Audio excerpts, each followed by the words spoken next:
Donc Loïc Artiaga est déjà membre du comité scientifique, et donc on le remercie déjà pour cela. Et également, donc il est professeur des universités à l'université de Pau, et travaille depuis de très nombreuses années, que ce soit seul ou avec son comparse Mathieu Le Tourneux sur la question des personnages. Donc Romain évoqué Fantomas, dont Le Cartiaga a fait une biographie avec Mathieu Le Tourneux.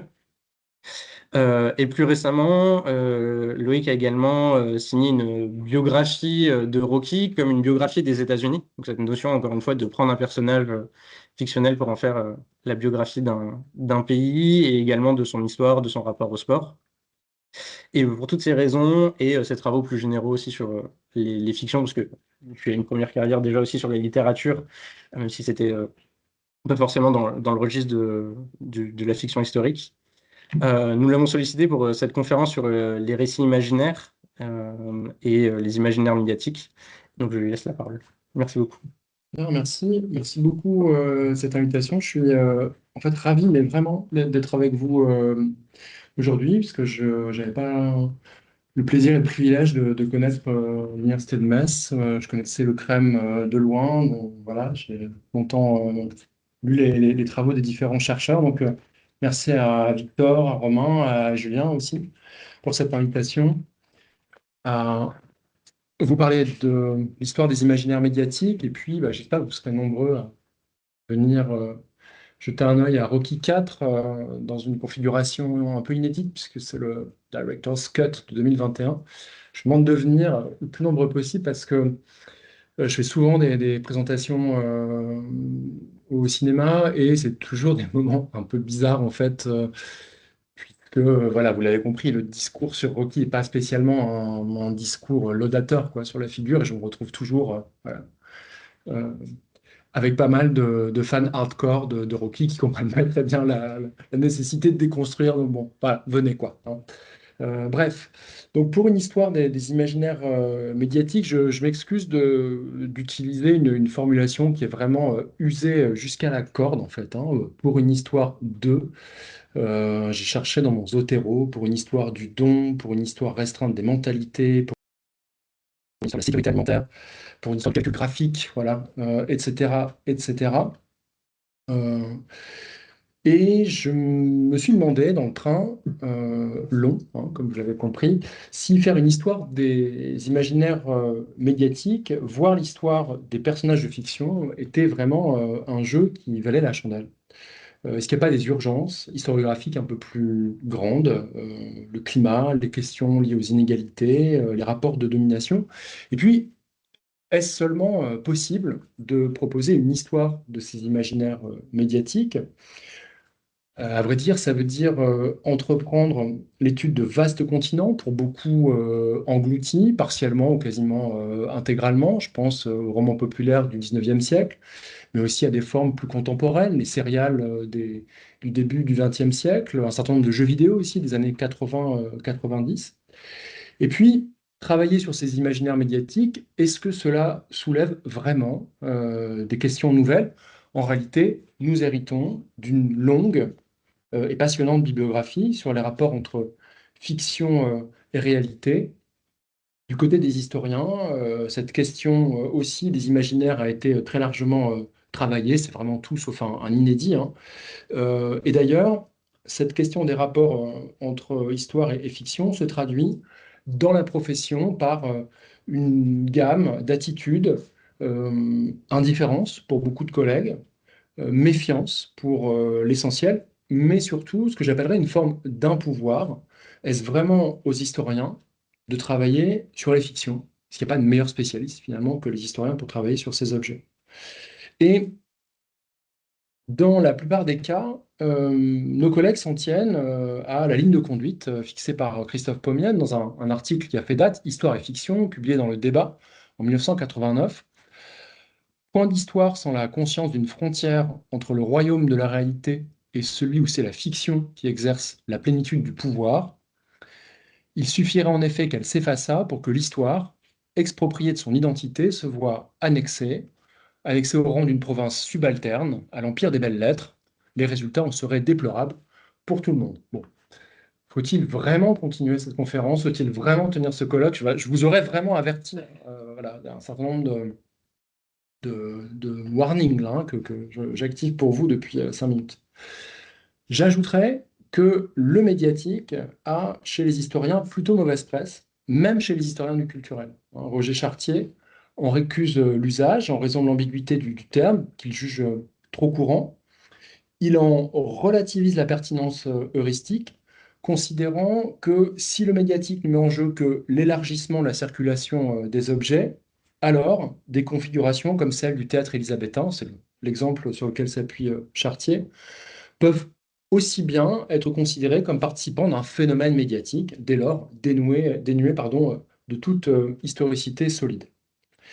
Alors, je crois que pour convaincre de la pertinence du médiatique appliqué à un projet d'histoire, il est nécessaire d'étayer une rupture anthropologique et de déplacer les questions qui sont habituellement posées. La fiction de masse est un monde du faux, certes, mais un monde tout de même avec ses logiques, avec sa cohérence. Surtout, il s'agit d'un monde que les lecteurs, les spectateurs, les joueurs, etc., décident d'habiter, je reprends ici les mots de Schaeffer, et qui opère des transactions permanentes avec ce que Pomian nomme le royaume de la réalité. L'avènement de la culture médiatique, à partir des années 1830, a fait des femmes et des hommes du 19e puis du 20e siècle des êtres traversés. Et comme le formule Yves Citon, les approches qui reposent sur la quantification ou sur la mesure de l'influence de tel ou tel média et qui prolongent l'idée que les individus sont extérieurs aux médias manquent une dimension essentielle. En réalité, les individus sont impliqués dans les médias qu'ils utilisent pour communiquer. Les médias sont donc, je cite à nouveau Yves Citon, à situer simultanément entre nous, intermédiaires et médiateurs, et autour de nous, milieu de conditionnement de nos interactions. En somme, les fictions ne sont pas uniquement des reflets déformés de la vie, elles sont aussi la vie. Il existe traditionnellement une histoire immobile des imaginaires qui cherche plutôt les invariants anthropologiques, qui est très souvent inspirée des travaux de Gaston Bachelard, et puis une histoire qui parie sur les mutations, sur les évolutions du contexte, qui crée donc une histoire mobile des imaginaires. Comme l'explique très bien Luciane Boya, ces deux plans communiquent en réalité en permanence, et c'est ici que je vais tenter de situer cette conférence en essayant de convaincre de l'importance de la rupture que représente le surgissement des imaginaires médiatiques, un changement donc de nature et non un changement de degré, comme le suggère Roger Chartier. Alors vous le savez, les historiens détestent définir les objets sur lesquels ils travaillent.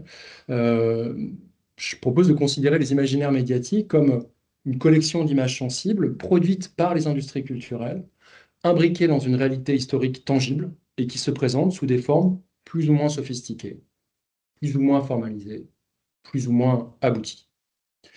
Alors commençons par un bref bilan historiographique, ou plutôt par un bilan de nos impasses. L'histoire culturelle, depuis les années 1980, a permis de penser et d'autoriser à penser les différents types de production et de pratiques médiatiques comme des objets de recherche, débarrassés des questions de légitimité culturelle ou historicisant celles-ci. Série B ou Z, mauvais genre, opérette, bande dessinée, pornographie, etc., etc. La culture est ici entendue dans un sens plus large que ne l'envisage par exemple l'histoire de l'art ou la critique littéraire. Elle va jusqu'à ce que Pascal Horry nomme la culture vécue, définie comme un système d'images plus ou moins conscient. Les approches consacrées à la culture médiatique restent cependant marquées par trois dialectiques dont j'aimerais convaincre du caractère limitant ou aporétique que le renouvellement des thèmes et des problématiques, le genre, la question coloniale, la dimension intersectionnelle, ou celui des objets ne sont pas totalement parvenus à effacer. Elles sont à considérer comme un héritage euh, que nous assumons tous en réalité, hein, héritage de l'histoire intellectuelle qui accompagne l'histoire culturelle en général et celle des questions médiatiques en particulier. Donc les voici, trois dialectiques aporétiques qu'on retrouve voilà, en permanence en fait dans les travaux sur la culture de masse. Quand je dis en permanence, ça veut dire que voilà, moi-même, quand je relis en fait mon travail, je trouve voilà, la plupart du temps des traces de ces dialectiques aporétiques. Alors, culture populaire versus culture légitime et ses variantes, culture d'élite versus culture de masse, highbrow versus lowbrow, etc. Les chercheuses se situant de part et d'autre de la limite, cherchant à convaincre en général de la qualité des œuvres sur lesquelles ils travaillent, procédant souvent, s'agissant de la culture de masse, à des formes de relégitimation par l'action même en fait, du travail académique sur des objets délégitimés. Deuxième opposition classique, résistance versus aliénation aux productions de la culture médiatique. En réalité, la dénonciation de l'influence des productions mass médiatiques débute dès les années 1830. Victor l'a évoqué tout à l'heure, ça c'était mes premiers travaux, avant que la critique ne soit réarmée par l'école de Francfort. En portant l'attention sur les pratiques, sur la réception, sur les résistances, les tenants des cultural studies accréditent d'une certaine façon une thèse opposée, celle de l'attention oblique au message des médias dominants, une variante de cette lecture, contestant l'influence néfaste des productions culturelles, voit dans le ressort, tout au contraire, un symptôme de l'apparition d'un espace public. Les fictions de masse participeraient alors à l'acculturation qui accompagne le développement des sociétés démocratiques. C'est ce qu'on trouve, par exemple, chez Lys Kefelec. Troisième dialectique aporétique, l'œuvre comme reflet versus l'approche esthétique des œuvres, parfait héritage de la critique littéraire telle qu'elle se transforme il y a un siècle, dans l'entre-deux-guerres, où on voit voilà, cette opposition finalement des lectures qui deviendra ensuite opposition des méthodes. Et les historiens et historiennes opposent souvent aux spécialistes du texte et des œuvres une lecture que je qualifierais de centrifuge, allant des productions culturelles vers leur contexte. Elle vise à montrer que l'œuvre étudiée peut servir de clé à la compréhension de son environnement, dont elle aspire et sublime d'une certaine façon les représentations. Je cite à nouveau Pascal Horry. Telle apparaît en effet la démarche logique de l'histoire culturelle, qui est d'être analyse de contenant avant d'être analyse de contenu. Alors ces dialectiques, pourquoi est-ce que je les qualifie d'aporétiques? Eh bien parce qu'elles sont marquées par un rapport d'extériorité aux productions culturelles. La première s'attache aux usages qu'elles font naître, évitant l'examen esthétique des formes populaires. Simon Fries en a montré les paradoxes s'agissant des musiques savantes et populaires, puisque la question des goûts esthétiques se trouve évacuée par exemple de l'étude des publics du rock. La culture médiatique est, dans le cas B comme dans le cas C, perçue comme extérieure à la réalité, à laquelle je mets tous les guillemets possibles. Or, dans le cas des résistances, point B, la critique occulte le fait que, certes, il y a jeu, certes, il y a braconnage, qui marque bien des prises de distance avec les discours portés par les productions culturelles dominantes. Pour autant, ces jeux, ces distances n'effacent pas ces productions dominantes. Il n'existe pas historiquement un horizon d'émancipation des masses qui jetterait à la poubelle les productions culturelles de masse.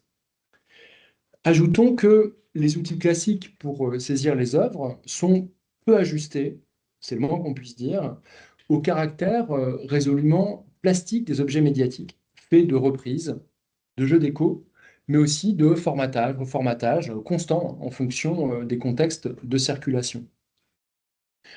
La sectorisation des travaux historiques et des approches esthétiques, à la fois par domaine de production, par degré de légitimité, et souvent selon des découpages nationaux assez barbares, finalement, quand on fait de l'histoire culturelle, occulte en grande partie cette plasticité. Ce faisant, elle rend moins visible la dimension profondément architectuelle de la culture médiatique. Or, celle-ci crée cadre et espace de relation entre l'activité émotionnelle et l'activité intellectuelle. Le lent refoulement de la première au profit de la seconde, c'est la thèse de Lucien Febvre, nécessite bien évidemment des lieux de dialogue, de transition, de négociation. Et à mon sens, la culture médiatique participe très largement de ces dialogues, de ces transitions, de ces négociations. L'agentivité des consommateurs, des lecteurs, des spectateurs, des joueurs, enfin appelez comme vous voulez, a fait naître des répertoires d'actions, des rôles, des manières de négocier, de construire, des interprétations nouvelles à partir des imaginaires médiatiques. Je propose de prendre quelques exemples pour illustrer à la fois la plasticité et la pénétration inédite dans les têtes et dans les corps de ces imaginaires médiatiques. Ainsi, au XIXe siècle, éditeurs et traducteurs sont pris dans des logiques d'ajustement, de censure partielle, de transformation perpétuelle des contenus. C'est le cas, par exemple, vous voyez, on est au tout début de cette culture médiatique, 1846, les premières traductions d'Alexandre Dumas en langue anglaise. Eh bien, on se rend compte que les traducteurs anglais vont expurger l'édition originale, jugée beaucoup trop complaisante avec l'adultère. Dans le fond, au 19e, les États peuvent laisser circuler des versions dans leur langue originale pour un public bilingue et lettré, tout en caviardant, en expurgeant des versions différentes pour un public populaire.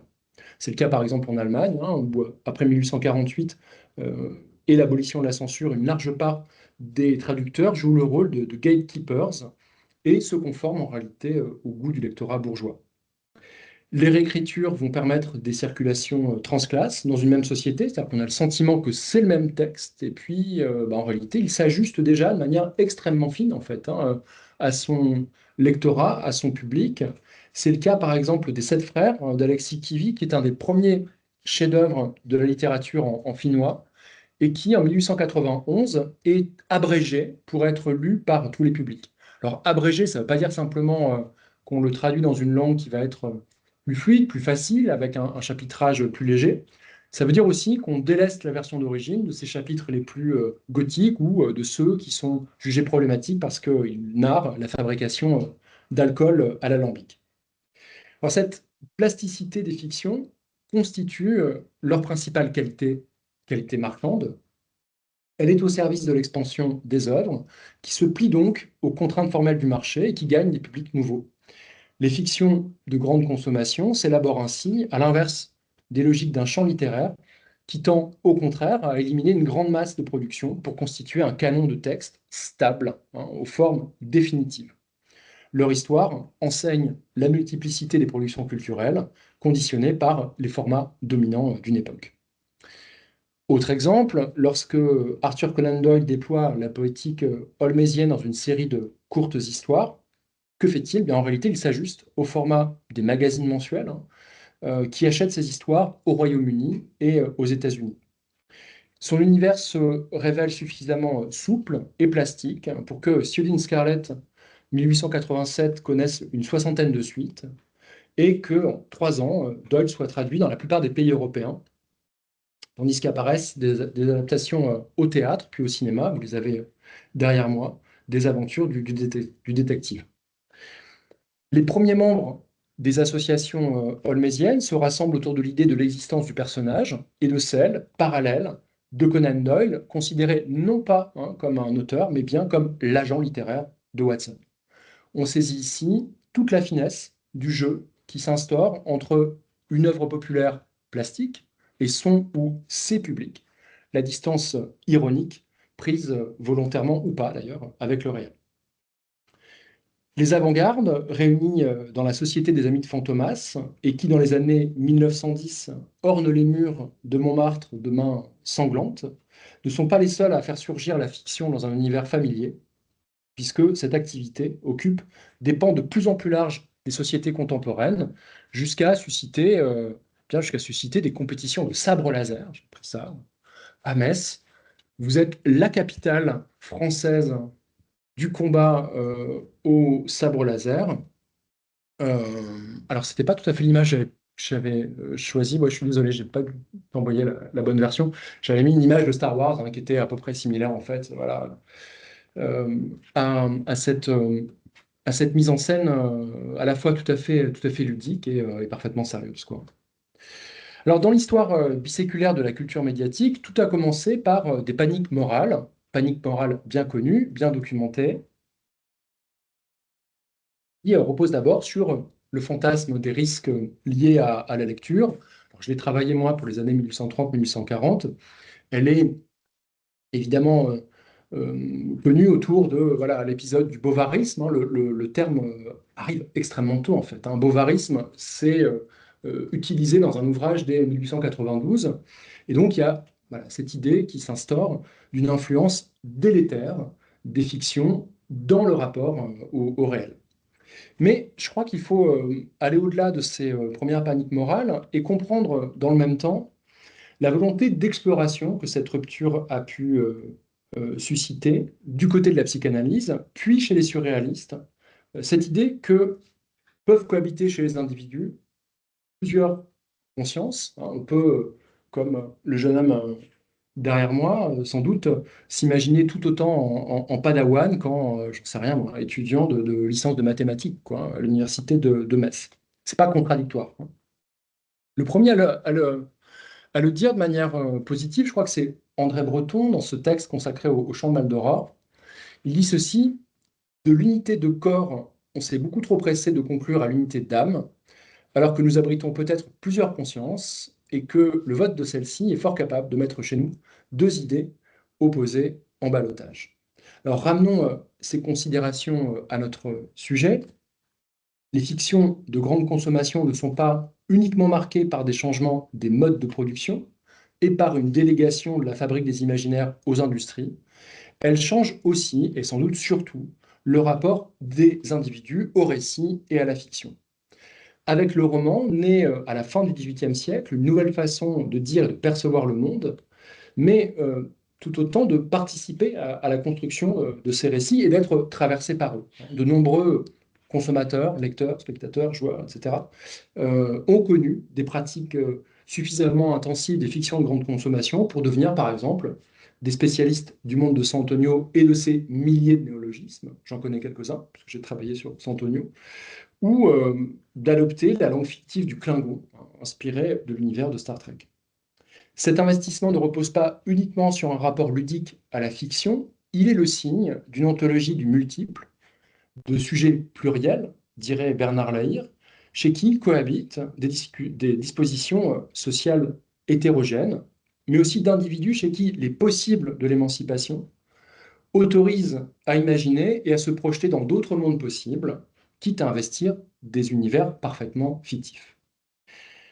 Alors, Frédéric Jameson fait de l'identité fragmentée une des caractéristiques de la condition postmoderne, mais en réalité, la littérature est au XIXe siècle un premier conservatoire de cette fragmentation qu'exploite et accroît sans cesse la culture médiatique. Un coutumier d'Assassin's Creed peut rapidement devenir familier avec une géographie mi-fictive, mi-réelle du jeu, tandis qu'il peut totalement méconnaître les côtes découpées de granit rose de Bretagne ou le plateau du Retors dans le Jura. Le nombre, donc, ne dit pas tout de la nature du médiatique, faite de tressages serrés avec le monde social, avec le monde vécu qu'il colonise. Quant à l'intensité, elle ne faiblit pas avec la multiplicité de nouveaux supports créés par les industries culturelles, mais trouve des formes d'expression nouvelles. C'est donc une intensité au carré, marquée par une multiplication des points de contact avec les productions culturelles et par des plongées profondes dans leurs univers qui marquent cette entrée en régime médiatique puis son développement. Les individus qui vivent en régime médiatique en empruntent les mots, les grammaires gestuelles, notamment sous l'influence du cinéma, comme le montre Marcel Mauss dès les années 1930. Quant aux rêves, collectés par Charlotte Berhardt dans l'Allemagne du Troisième Reich, vous connaissez ce classique, hein, Rêver sous le Troisième Reich, qu'on a souvent analysé sous l'angle de voilà, la capacité d'un État totalitaire à coloniser la psyché, hein. Je vous invite à relire les rêves. Et vous serez surpris, en prenant cet angle-là, de voir combien les pièces de théâtre, les romans, le cinéma, la publicité, la disposition même, en fait, les dispositifs faits pour narrer en fait les rêves, s'apparentent étrangement à ceux de la littérature ou à ceux du cinéma. Donc il n'y a pas simplement le, le contexte totalitaire qui colonise, la culture médiatique, en fait, elle est tout aussi présente dans les rêves qui sont collectés par Charlotte Berhardt. Avec Laurence Grossberg, on peut formuler l'hypothèse que, en régime médiatique, la culture dans laquelle nous vivons, les pratiques culturelles auxquelles nous recourons, les formes culturelles que nous plaçons au-dessus de ou insérons dans la réalité, ont des conséquences sur la manière dont la réalité est organisée et vécue. C'est donc un processus englobant qui est à l'œuvre, moins rigide que ne le laissent entendre les approches dominées par ce que j'ai identifié tout à l'heure comme relevant des trois dialectiques courantes et potentiellement aporétiques du médiatique. Alors, dans un papier intitulé Le roman populaire peut-il être source d'histoire, Dominique Khalifa proposait en 1997 trois entrées possibles pour travailler sur leur contenu manifeste ou latent. Euh, Tant pis, vous n'aurez pas vu la citation de Laurence Rosberg, mais vous l'avez entendu, donc a priori, ça devrait passer. Euh, Non, bah, j'ai pas les trois. Bref, donc trois entrées possibles pour Dominique Khalifa. Le texte à l'endroit, le texte vu du dessus, enfin le texte à l'envers. Bon, si c'est pas sur une slide, c'est pas très grave. A priori, vous devriez pouvoir vous en souvenir. Alors, partons de ce que proposait ce grand historien du culturel et puis voyons ce qu'on peut faire finalement de cet héritage-là.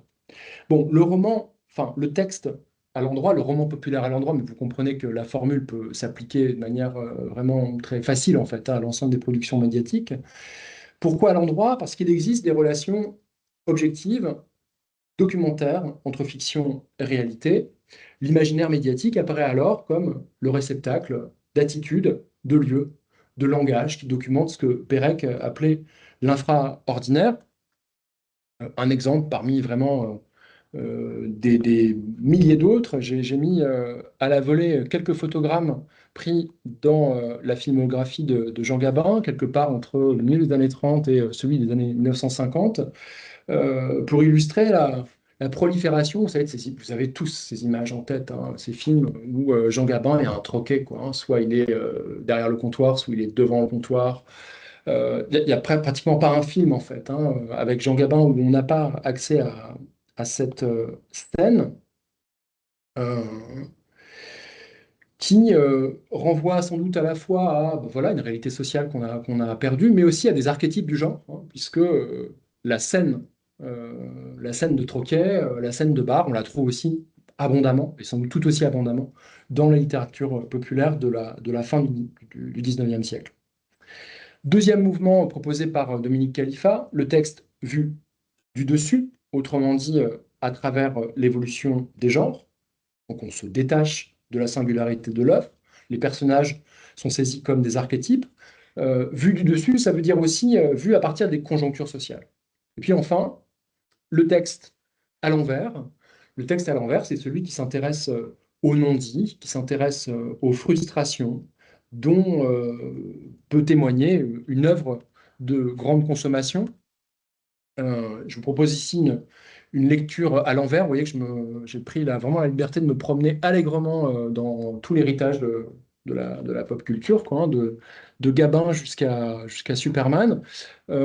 Vous avez ici une couverture qui est très célèbre, hein, d'un DC Comics qui s'appelle Superman contre Mohamed Ali, qui date de 1978, qui présente non pas un duel entre Ali et Superman, mais tout au contraire un duo, les deux personnages luttant en réalité contre des envahisseurs de la planète Scrub.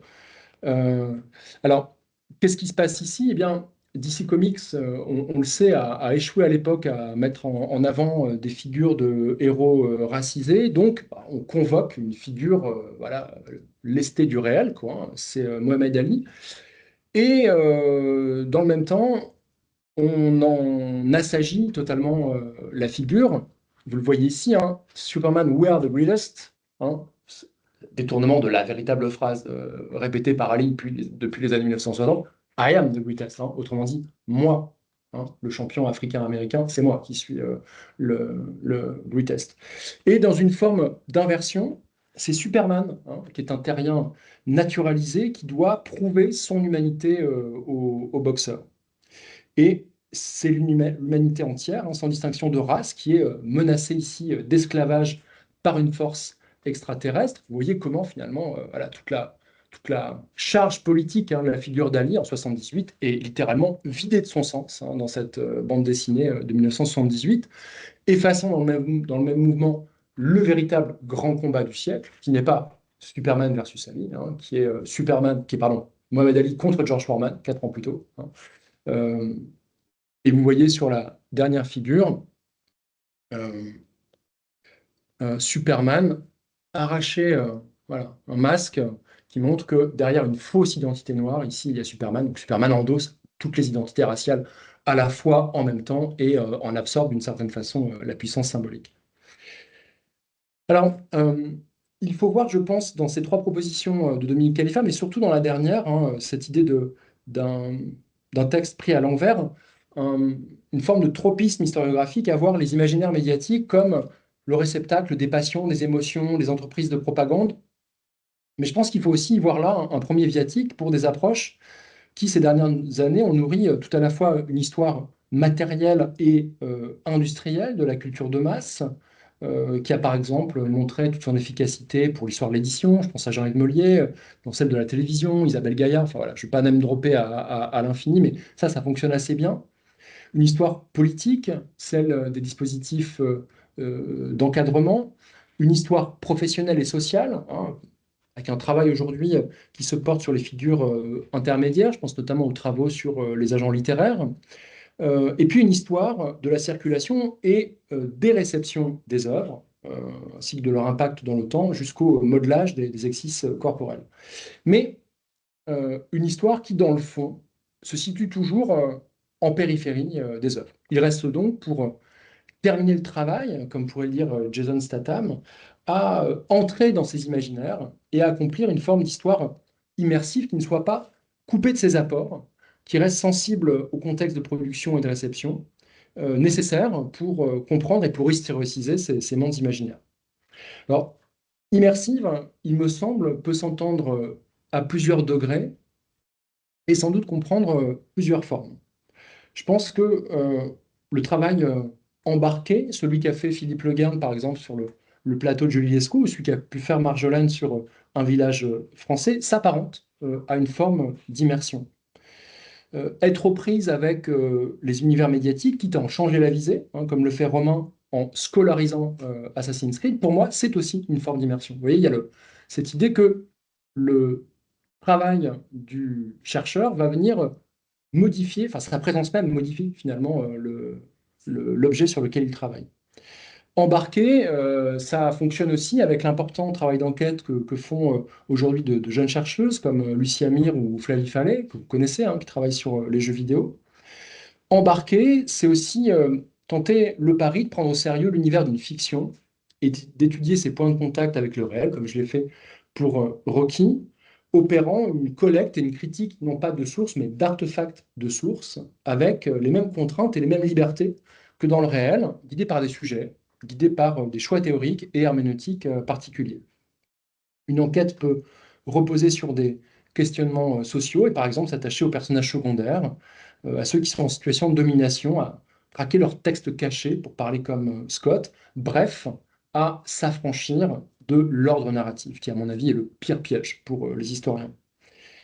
J'ajoute que l'immersion de l'historien n'est pas celle du spectateur, hein, elle a une visée savante, elle a une visée critique, elle se nourrit d'allers-et-retours permanents avec les autres mondes, non pas pour fact-checker, hein, mais bien pour travailler les effets de choc en fait, hein, qui s'opèrent entre ces différents univers. J'ajouterais que embarquer peut aussi s'entendre euh, pour ceux qui mobilisent les cadres et les outils narratifs que propose le monde médiatique et qui finalement permettent au rêve d'Aiden White, hein, formulé dans les années 70, renouveler la manière d'écrire l'histoire. Voilà, lui, il imaginait des historiens qui s'emparent de la caméra. Voilà. Bon, bah, je pense que ceux qui aujourd'hui s'emparent des outils modernes de communication accomplissent d'une certaine manière ce rêve-là. Alors, vous l'aurez compris, les fictions de grande consommation sont des univers, sont des produits culturels paradoxaux, à la fois surexposés et très faiblement documentés dès lors qu'il s'agit d'interroger leur processus de fabrication avec l'indépendance du chercheur. Cette difficulté de l'accès aux sources, qui sont habituellement mobilisées par l'historien, pose la question de son rôle dans l'étude des fictions de grande consommation, puisque l'analyse esthétique ne constitue pas son premier ressort. Que peut-il apporter à l'étude de ces objets omniprésents, soumis à de nombreux commentaires, mais finalement peu travaillés dans une perspective historique? Est-il invariablement cantonné à l'étude des représentations, même étendu aux productions dérivées. Comment restituer, comment explorer, comment expliquer l'épaisseur anthropologique des fictions de grande consommation? Voilà, tout ça, c'est une question qui, pour moi, reste très largement ouverte. Je terminerai ainsi, depuis les années 80, l'histoire monde, entendu comme World History, a largement ouvert les perspectives historiographiques. Je pense qu'il est temps de jeter les bases d'une histoire monde, histoire monde, mais monde avec un tiret, pour intégrer à son spectre les œuvres monde, moins pour provincialiser le réel que pour rendre compte des transactions multiples qu'il cultive avec les fictions. Le vertige des foisonnements qui avait caractérisé l'appréhension des territoires nouveaux des sensibilités collectives chez les historiens du mi-temps du siècle passé appelle ici un nouveau vertige, celui des foisonnements médiatiques. Je vous remercie.